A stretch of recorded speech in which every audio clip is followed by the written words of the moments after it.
သူရဲ့တစ်လုံးတွေစကားလေးတစ်ခုလောက်မေးချင်လို့ပါရင်ကုန်စေအောင်အိမ်မက်လေးနှလုံးသားထဲမှာရှိရလားနာကြီးများလဲနေစဉ်ဖြတ်သန်းတော့ဆိုရင်ကြည့်တဲ့စိတ်တွေနဲ့ဒီမေကုန်လေးပဲထပ်ကြည့်လိုက်ဖို့ချစ်သေးရဲ့လား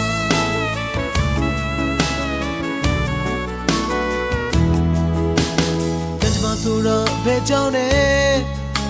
အမုန်းကြီးမုန်းမဲ့ဆိုရင်မိတယ်တွေ့တာတွေချက်စီမဲ့လောကကြီးကိုသိတုံလုံးတယ်